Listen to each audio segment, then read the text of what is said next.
आपको लगता है कि 14 मई को इंतखाबात हो जाएंगे? अब इलेक्शन आया ही आया है। जो इतलात हैं वो तो ये है कि जो आम इंतखाबात हैं वो भी आगे जाएंगे। सुनने में तो ये भी आ रहा है कि 1 साल की इमरजेंसी लग जाएगी। इमरान खान साहब का जो स्टांस है वो जो चाहते हैं कि इलेक्शन पहले हो जाए, वो कहाँ खड़े आप देख रहे हैं उनको? वो चाहते हैं कि अदालत के साथ खड़े रहें। 2 ग्रुप्स वाजिया तौर पे नज़र आते हैं और अब इतलात ये हैं कि जो एक ग्रुप था चीफ जस्टिस साहब वाला, उसमें से 2 जजेस जो उनसे हैं वो दूसरी साइड पे चले गए हैं।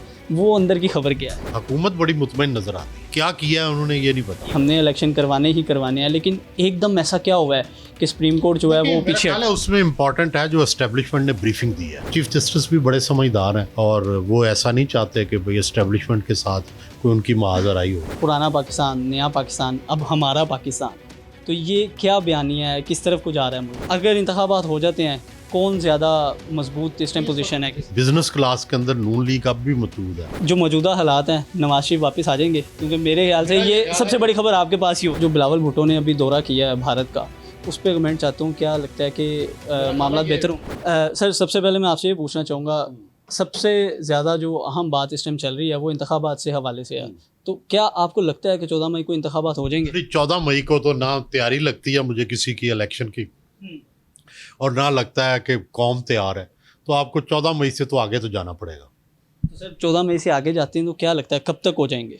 मेरा ख्याल है कि अब इलेक्शन आया ही आया है। आप महीना 2 महीने आगे कर लें, जुलाई कर लें, अगस्त कर लें, लेकिन अल्टीमेटली इलेक्शन की डेट जो है वो तय हो जानी चाहिए। कंसेंसस से तय हो जाए ज़्यादा बेहतर है। सर, अभी तो बातें हो रही हैं सूबाई इंतखाबात की, लेकिन क्या आपको लगता है मतलब जो इतलात हैं वो तो ये हैं कि जो आम इंतखाबात हैं वो भी आगे जाएंगे, क्योंकि मरदमशुमारी है, फिर हल्का बंदियाँ हैं, और सुनने में तो ये भी आ रहा है कि 1 साल की इमरजेंसी लग जाएगी? नहीं, मेरा ख्याल है इमरजेंसी वाली बात तो दूर की कौड़ी लगती है। मुझे लगता है कि सितंबर अक्टूबर में इलेक्शन हो जाएंगे। आइन को तोड़ना या आइन से इनराफ करना ये बड़ा मुश्किल है, और सबको पता है कि इसके क्या ख़तरात हैं। दोबारा आइन नहीं बन सकता, कौमों का आपस में इतफाक़ नहीं होगा, फ़िरक़ों का इतफाक़ नहीं होगा। ये बड़ी मुश्किल से बना था आइन, सबको इतफाक़ के राय, तो इसलिए कोई भी ये जुर्रत नहीं करेगा। इवन 2 मार्शल लॉ आए हैं, लेकिन उन्होंने भी आइन को एक तरफ तो रखा, उन्होंने भी आइन को तोड़ा नहीं है। तो इसलिए ये आइन जो है इंशाल्लाह कायम रहेगा। इमरान खान साहब का जो स्टांस है वो जो चाहते हैं कि इलेक्शन पहले हो जाए, वो कहाँ खड़े आप देख रहे हैं उनको? वो चाहते हैं कि अदालत के साथ खड़े रहें, लेकिन वो भी ज़हनी तौर पर आपकी ने उनकी मुज़ाकराती कमेटी जो है उसका देखा है कि वो तैयार है इस बात पे कि जो है क्या नाम है दोनों इलेक्शन एक दिन कराने को। तो ज़ाहिर है वो 14 मई को तो दोनों इलेक्शन एक दिन में नहीं हो सकते, इसका मतलब है पोस्टपोन करने पड़ेंगे। तो वो इस बात के लिए तैयार है। तो और मैं प्राइवेटली भी उनसे मिला था महफिल में, तो वो तैयार हैं कि पोस्टपोन अगर थोड़े पीछे हो जाए, लेकिन वो चाहते हैं कि सुप्रीम कोर्ट के हुक्म को माना जाए। सुप्रीम कोर्ट की बात की जाए तो अदालत में बड़ा वो इख्तलाफ देखने को नज़र आ रहा है। 2 ग्रुप्स वाजिया तौर पे नज़र आते हैं और अब इतलात ये हैं कि जो एक ग्रुप था चीफ जस्टिस साहब वाला, उसमें से 2 जजेस जो उनसे हैं वो दूसरी साइड पे चले गए हैं। वो अंदर की खबर क्या है? जी, मुझे ये तो नहीं पता कि चले गए हैं, लेकिन हुकूमत बड़ी मुतमईन नज़र आती है। इससे लगता है कि उनके कोई मामलात अब कुछ बेहतर हुए हैं सुप्रीम कोर्ट के साथ या उसके बेंचेस के साथ, और वो अपनी ज़्यादा ताकतवर महसूस कर रहे हैं। पहले एक शेकी थे, डर रहे थे, अब लगता है कि दोबारा वो क्या किया है उन्होंने ये नहीं पता। इवन कोई रिव्यू पिटीशन भी नहीं दी गई, इलेक्शन कमीशन की पिटीशन के ऊपर ही सारा मामला चल रहा है। जी हाँ, और दूसरी तरफ वो आपस में डायलॉग कर रहे हैं। अल्लाह करे पॉलिटिकल डायलॉग का फ़ायदा हो जाए।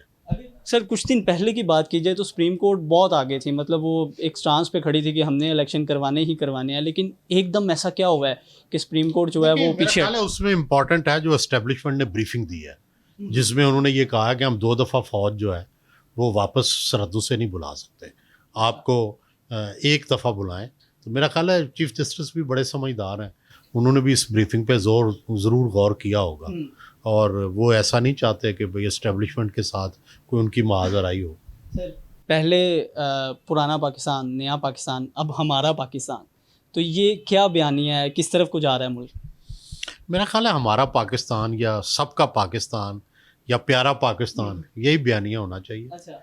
और मेरा ख्याल है सियासी जमातों को मुल्क के इकनॉमिक एजेंडे पे इत्तेफाक करना चाहिए कि कुछ भी हो जाए, हुकूमतें तब्दील होती रहें, ये होता रहे, फ़र्क ना पड़े, इक़्तिसादी एजेंडा जो है वो सेम रहे।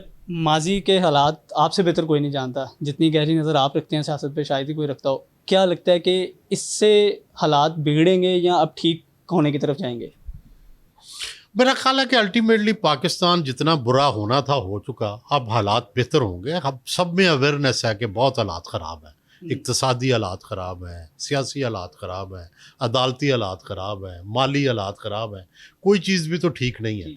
तो अल्टीमेटली सब ने यहाँ रहना है, तो रहने के लिए लड़ लड़ के भी फिर इत्तेफाक ही करना है ना। तो अगर इंतखाबात हो जाते हैं, कौन ज़्यादा मजबूत इस टाइम पोजीशन है किसकी? देखें, इस वक्त तो इमरान खान की पोजीशन मजबूत नज़र आती है।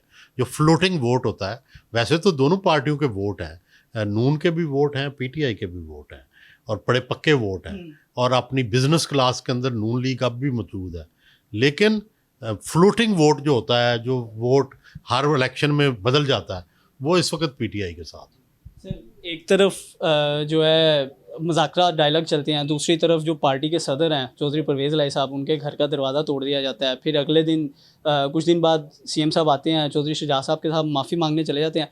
तो क्या लगता है कि पहले खुद ही करवाया गया, फिर बाद में खुद ही जाके माफ़ी भी मांग ली गई? देखिए, मेरा ये ख्याल है कि वो सियासी तौर पर परवेज़ लाई के तो खिलाफ है, लेकिन चौधरी शुजात हुसैन के घर जो छापा पड़ा, मेरा ख्याल है उस पर माजरत की है उन्होंने। और सियासी तौर पर ये उनके लिए फ़ायदेमंद है कि चौधरी शुजात साहब के पास जाके उनके साथ इजहार यकजहती किया है। उस रात जिस दिन ऑपरेशन चल रहा था, एडिशनल डायरेक्टर जो एंटी करप्शन के थे, उनका कहना ये था कि पाकिस्तान का कोई ऐसा इदारा नहीं है जो सियासत के लिए इस्तेमाल ना होता हो। तो एक सवाल उनसे किया गया, क्या आप मानते हैं कि ये ऑपरेशन सियासी तौर पे किया जा रहा है? तो जिस पे वो खामोश हो गए थे। तो क्या लगता है इसके पीछे कौन था ऑपरेशन के? देखिए, हमारे यहाँ तो साफ बात है ना कि जो हुकूमत होती है वो मुखालफों के ख़िलाफ़ इस तरह के ऑपरेशन करती रहती है, ये उनके ख़िलाफ़ केसेस बनते रहते हैं। पीटीआई ने कौन सा कम किया है? पीटीआई ने भी हर बंदे को पकड़ा, हर बंदे को जेल भेजा, मरियम को भेजा, नवाज शरीफ को भेजा, शहबाज शरीफ को भेजा। कौन है जो जेल में? शायद खान अब्बासी को भेजा। तो कोई बंदा छोड़ा नहीं है उन्होंने। तो फिर कॉन्सिक्वेंसेस तो होते हैं, फिर आपको भी फेस करना पड़ता है। और सर, अभी जो मौजूदा हालात हैं, नवाज शरीफ वापस आ जाएंगे? क्योंकि मेरे ख्याल से ये सबसे बड़ी खबर आपके पास ही होगी। मेरा ख्याल है कि अल्टीमेटली उन्हें इलेक्शन से पहले वापस आना पड़ेगा, आना हर सूरत। आखिर में के बगैर नून जो है वो लड़ने की पोजीशन में नहीं होगी। आखिर में मैं जो बिलावल भुट्टो ने अभी दौरा किया है भारत का, उस पर कमेंट चाहता हूँ। क्या लगता है कि मामला बेहतर हो? ये मामला बेहतर होने चाहिए इंडिया के साथ। हम इकनॉमिकली अगर कोई रास्ता खोलें इंडिया के साथ, तो उससे पाकिस्तान को भी फ़ायदा होगा, इंडिया को भी फ़ायदा होगा। हमारे मुआशी हालात बहुत ख़राब हैं, इंडिया के मुआशी हालात बहुत बेहतर हैं। हम लड़ने पे अगर ज़ोर देंगे तो लड़ाई का इस वक्त कोई फ़ायदा नहीं है। सुलह सफाई से शायद कोई रास्ता निकल आए। सर, बहुत शुक्रिया आपके वक्त का।